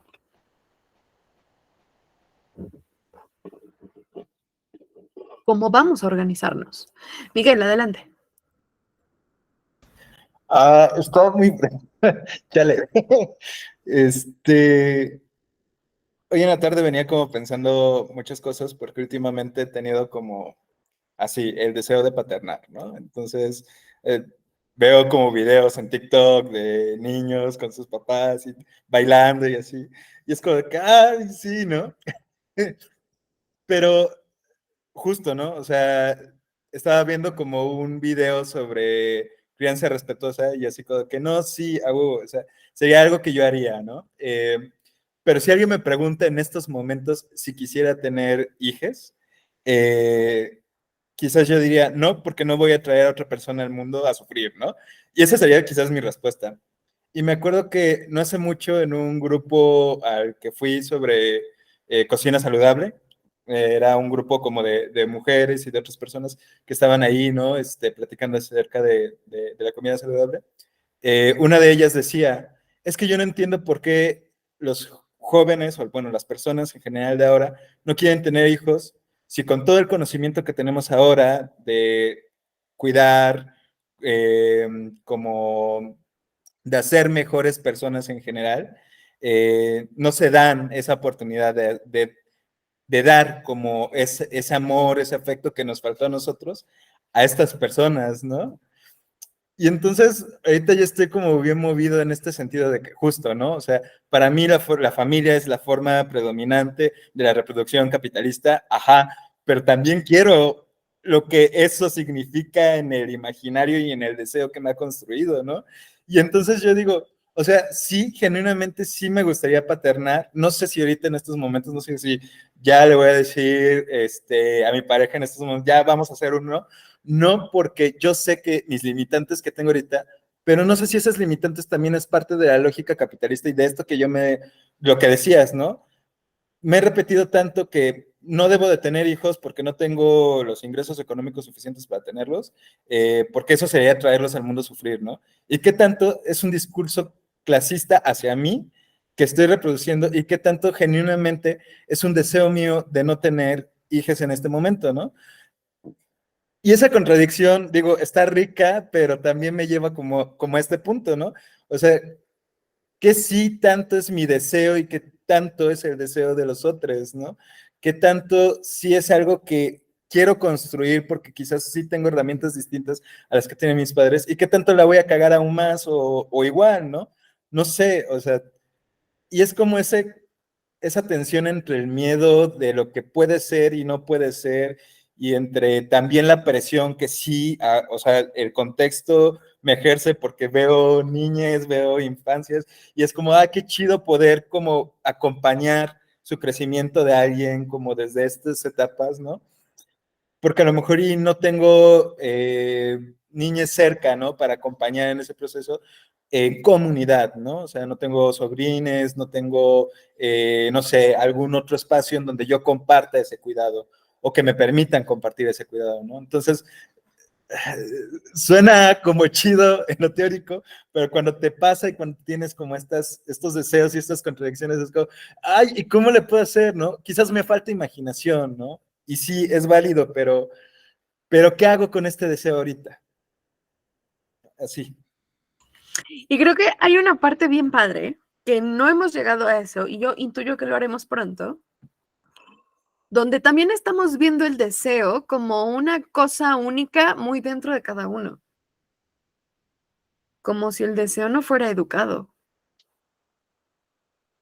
¿no? Y entonces yo creo que pueden convivir ambas, y lo pienso en mí, porque yo también desde hace mucho tengo unas ganas terribles de ser mamá, pero así, o sea, yo, chica, de que revisando mi calendario menstrual. Y entonces, justo me pregunto esto mismo, como en el, ay, verga, ¿y cómo le vamos a hacer? ¿No? Mucho tiempo yo también fui partícipe de estos discursos donde no tengo estabilidad económica, no voy a traer un hijo a sufrir. Y un día alguien me reventó la burbuja y me dijo, sí te das cuenta que igual va a sufrir, ¿no? O sea, que es parte de la experiencia humana que pasen por un proceso doloroso por cualquier cosa. Y que esta parte económica no garantiza que no vaya a sufrir. Y digo, no quiero ser alguien piensa en los blancos, pero sí pienso en mis amigas blancas que les ha supuesto un pedo pandemia, que las personas de servicio no las atiendan y tener que despertar de esta burbuja en la que todo estaba a sus pies y de pronto darse cuenta que pues la sábana no se lava sola. Y a mí no me gustaría, honestamente, que mis hijas estuvieran tan desconectadas del mundo. Ni me gustaría hacer turismo, ¿sabes? Extractivista. Y entonces pienso que también, o sea, tiene que ver con esta aspiración blanca, la idea de la perfección de la persona para poder tener hijos. Porque es la misma lógica del amor que nos dice, no puedes amar hasta que estés sano emocionalmente y seas una persona emocionalmente responsable y no celosa. Ay, no, perra, o sea, yo amo mucho y soy celosa, fin. No actúes de mis celos, pero soy muy celosa. Y entonces creo que es importante que no despeguemos uno del otro, de nuevo. O sea, puede ser nuestro deseo y nuestro pensamiento legítimo y puede ser construido y alineado a todo lo que nos han enseñado toda la vida. Y creo que la parte importante es lo que sea que elijamos, está bien, por el ejercicio de la elección. Es decir, si elegimos o no tener hijos desde estos estados económicos en los que estamos, no está mal, porque lo elegiste. Nos vamos a enfrentar a diferentes tipos de dificultades, mucho más conscientes o no, desde esa elección. Y si mañana cambia nuestra elección, nos agarraremos a chingadazos y lo solucionaremos. Porque regularmente la vida es así. Pero sí, entiendo perfecto esta dicotomía del, ay, pero me cago. También un poco, a veces creo que es miedo. O sea, y no solo respecto a las hijas, ¿no? Sino respecto a cualquier cosa, como en el, hemos aprendido también a esconder nuestro miedo y nuestra inseguridad en discursos, que para no decir, güey, me da un miedo tremendo ser mi papá, decimos, yo no voy a traer a los hijos a sufrir, ¿no? Pues claro, o sea, pueden ser estas combinaciones de todo, porque al final, como la identidad, somos eso, esa combinación de todos estos factores. Al mismo tiempo, sí soy, pues sí, chico. Pues de ahí venimos todos. Y entonces, nuestra chamba no es decir, yo voy a destruir al concepto familia, sino cómo quiero conformar estas uniones en las que todos somos responsables de lo que pasa aquí. Hay una cosa que me dijo mi maestra de tejido, a la que adoro, que me llenó como el corazón de mucho calorcito. Le platicaba yo de estas ganas de ser mamá y me decía, qué cabrón, porque criar a uno toma toda una comunidad. Hacer uno toma un pueblo. Y entonces me hizo este check del, no sé otras personas, muchas personas que han tenido hijas alrededor de mí, he procurado ser una persona presente. He procurado facilitar, he podido, ¿no? Lo que se me ha pedido, yo he estado ahí dispuesta y presente. Y pienso en mis hijas, yo tengo en la mente que por lo menos somos 3 personas comaternando. Y entonces pienso en estos cambios económicos. Tener un hijo entre 2 es una chinga, pero entre 3 son 8 horas al día cada uno. Y yo que trabajo en las tardes puedo llegar a las 2 de la tarde, ¿no? A dejarle la cría y decirle, a las 2 de la tarde es tu hijo. A las 10 me lo regresas o vemos. O sea, como por ponerlo en términos muy, muy simples, pues, ¿no? Y pienso en cómo estas organizaciones económicas cambian. Pienso en cómo las organizaciones de nuestras familias, de las personas que tenemos familias monoparentales, cambió cabrón, uniéndose morras con morras, regularmente madres con hijas con nietas. Y cómo eso cambió toda la dinámica económica. Entonces, las producciones sexuales genéricas y las expresiones de género contrasexuales constituyen una amenaza para el funcionamiento adecuado de la economía política de esta perspectiva. O sea que si nos queremos reventar a la chingada, la economía, tendremos que repensar qué estamos haciendo con nuestros afectos. Suena muy mamado, pero Bell Hooks ya lo dijo. Cuando reestructuramos la forma en la que amamos a los otros, reestructuramos espacios políticos en los que otros existen y por lo tanto en los que otros habitan. Ahora, nomás quiero pintar esa línea delgada en la que el amor no va a cambiar al mundo, sino uno cambia al mundo con amor, que es muy distinta, ¿no? Me gustaría que en este momento nos contaran sus conclusiones, si es que las tienen.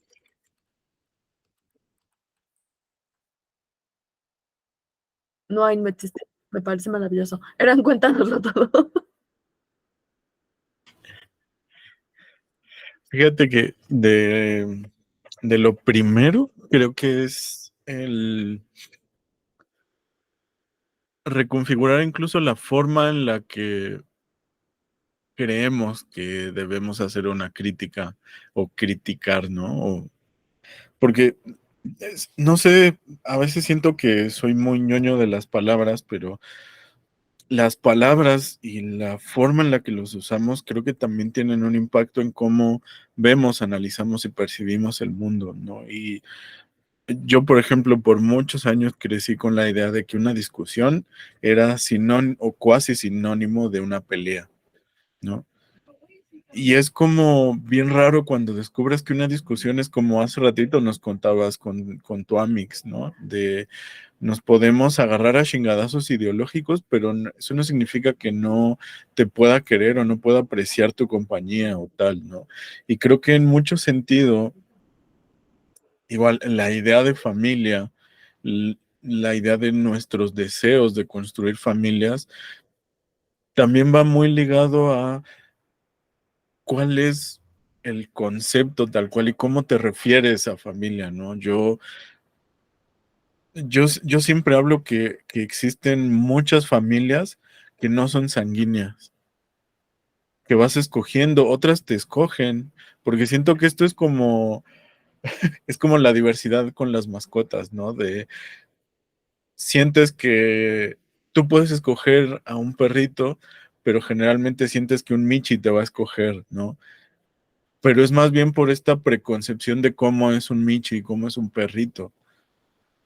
Y siento que muchas veces como personas y como instituciones, como al final de cuentas reproductores de un sistema, no nos llega a afectar mucho en cómo creemos, ¿no? Yo también me pasa como a ustedes, ¿no? En esa cuestión de cómo ves tener un hijo en estos momentos si no tienes estabilidad económica o en mi caso que me da más terror como la imposibilidad de ser, entre comillas, esa persona normal que no tiene TLP, que no tiene TDA, ¿no? Y uno se piensa en como, ¿y si se me olvida cómo, a qué hora le tengo que estar dando la leche? O si, no sé, les voy a contar una anécdota de cuando era muy chiquito, cuando iba en la primaria, que eran claros indicios que tenía TDA, pero que no se veía, pero me podía ir yo iba a la primaria a 2 cuadras de mi casa, en una escuela pública,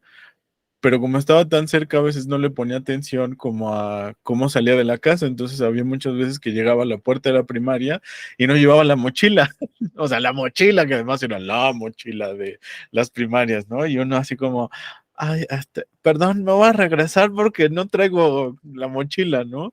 Entonces era como muy chistoso en ese momento, pero que son de las preocupaciones con las que crecí de si formaba o no una familia, ¿no? O una familia en términos monógamos, heteronormados, ¿no?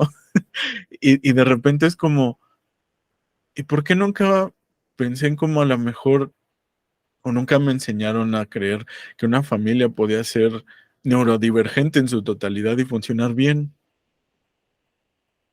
¿No? Nunca nos enseñan, o sea, es como decías, es esa aspiración blanca perfeccionista eurocéntrica, además de que la familia es esta construcción nuclear en donde el resto del ambiente sociocultural no te afecta y no cargas con él, ¿no? Y de repente me acuerdo un poco en cómo los que tuvimos la fortuna, en este caso mi hermana y yo, de tener ambas familias, en las que, por ejemplo, nosotros nos íbamos de vacaciones a casa de mi abuelita, que vive en Tasqueña, nosotros viviendo acá en Xochimilco, en Semana Santa, ¿no? Pero nos íbamos de vacaciones, y entonces era como que mis papás de, ¡ay, sí! ¿No? Y lo entiendes, ¿no? Y que nos íbamos al pueblo de mi papá y allá había 15 primos para jugar, bueno, primas, ¿no? Y entonces nos íbamos todo el día y entonces era como, ah, bueno, pero no concibes como esa familia en donde a lo mejor si no tienes esa familia súper extendida, los amigos, las personas que sientes cerca no entran dentro de esa configuración familiar eh, vista desde el sistema, ¿no? Y recuerdo mucho esto que a mí me movía mucho de cuando escuché hablar a una persona, a un ay, se me olvidó, de las tribus del norte en Estados Unidos, eh, que decían que ellos no tenían una palabra para los huérfanos, porque para ellos no existen los huérfanos o una madre soltera, ¿no? Porque los hijos son los hijos de la comunidad. Y entonces los hijos son de todos, y entonces ven a la familia como un conjunto grandote que son toda la comunidad, ¿no? Esta tribu tal cual. Y de repente es como, si vas rastreando en mi ñoñez histórica, esto es algo que se repetía en todas las partes del mundo, o sea, no era como, es que esta es mi familia porque somos 4, ¿no? El papá, la mamá y 2 hijos, sino era la familia, somos todos los que vivimos en el pueblo y entre todos nos cuidamos. Y después se medio tergiversó en esto de pueblo chico, infierno grande, pero por otras cuestiones que tienen que ver precisamente más con el capital. Y ahorita escuchaba todo esto de, no sé, yo me sigo sintiendo como que estamos creando una tribu un poco diferente, o eso me gusta pensar, ¿no? En donde cabemos, insisto, con todas nuestras cosas bien diferentes, con todas nuestras problemáticas y nuestras historias familiares y personales, pero que nos han cansado esas historias maravillosas que cuando la quieres ver en la realidad, no encuentras una familia perfecta, una historia maravillosa, única, irrepetible, ¿no? Por poner un ejemplo, no sé si alguna vez vieron esta película de Sandra Bullock de The Blind Side, que habla sobre un jugador afroamericano que, entre comillas, lo adoptan. Bueno, ahora explotó con que resulta que en realidad nunca lo adoptaron, sino que le hicieron firmar un papel para que le dieran todos los derechos y comisiones a los señores blancos que lo habían adoptado, y yo así, en impactada, ¿no? Pero el chismecito estuvo bien bueno. Y pensaba como en eso, ¿no? En cómo esa familia perfecta blanca que adopta a un chico en condiciones adversas y tal, pues resulta que no es ni perfecta, ni es envidiable, ni es como esa familia que te quieren vender en la película, ¿no? Sino que al final de cuentas son seres humanos que también tienen esas preocupaciones económicas y que, pues su crítica social sobre su propio entorno, pues qué gacho que utilices a una persona, ¿no? Pero hasta en eso puedes ver que la familia puede ser una reproducción de explotación, ¿no? Y que eso quiero pensar que entre nosotros lo vemos como quiero tener una familia, pero que no implique esas jerarquías y esas explotaciones y esas, sino, oye, ¿cómo le hacemos para esto? ¿No? O sea, ah, puede sonar que para el resto del mundo muy frío lo que acaba de decir Mali de, mira, de las 11 de la mañana a las 3 de la tarde, ¡ching! ¿No? Y uno es como, pero ¿dónde está lo malo? Si le estás obsequiando, le estás haciendo ver que es su responsabilidad tanto como la mía, y sabes que como tenemos necesidades económicas que no podemos como pensar que no las vamos a cumplir o que no debemos de importarnos, pues este es el acuerdo, ¿no? Y aquí estamos cuidando y aquí estamos, creo que esa otra familia, me gustaría pensar que también la intentamos hacer posible, ¿no? O que queremos por lo menos intencionalmente decir, pues mira, a lo mejor ahorita la vamos a cagar re feo, pero ese ejemplo que tengo atrás no lo quiero repetir, y ese ejemplo que tengo en las lomas tampoco lo quiero repetir, ni el de Oaxaca en una situación precaria, ni quiero, no esa familia, así como el amor, ¿no? No sé qué es la familia, pero otra cosa quiero pensar que puede ser, ¿no? Y ahorita estaba como reflexionando mucho en eso de, chale, es que por qué solo puedo pensar en esa familia y en cómo mi situación emocional podría afectarlas, ¿no? En cuanto que veo como esa, como en la primera pregunta, ¿no? ¿Cuál es la diferencia que te castiga la sociedad? Me ha costado mucho, me sigue costando mucho trabajo hacer las paces con tengo TLP, tengo TDA, y eso no me hace menos humano, no, ni menos querible, ni menos sujeto de derechos, parafraseando a Sophie. Entonces, no sé, me quedo con eso de el amor y la familia tienen que ser, no eso que nos dijeron, sino otra cosa. Qué bello. Muy marxista el Eran.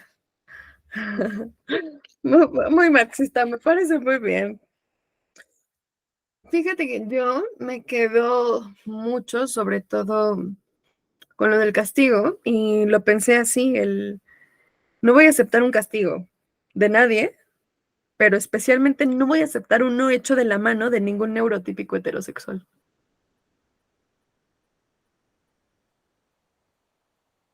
O como dice mi Rosalía, ¿no? A ningún hombre consiento que dicte mi sentencia.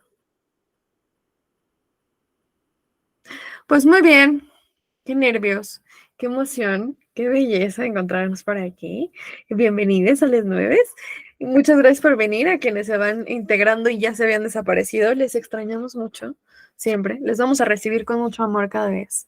Y pues por el día de hoy hemos terminado, hermanos. Lo último que tengo para dejarles de tarea, que es lo del espejo, que ya saben que tienen una semanita para mandarme sus fotografías, es algo que de hecho dijo Eran. Mi diferencia no me hace menos amable. Y no amable de disposición, sino de sujeto de amor, pues. Entonces, pues con eso vámonos a hacer la descansación. Sí, lloren mucho, por favor. Va a estar perra la tarea, se las mando mañana. Pues nada, ahí estamos en el chat. Cualquier cosa, nos seguimos chismeando. Ahora pues, descansen mucho. Yo también les te quiero mucho. Vamos.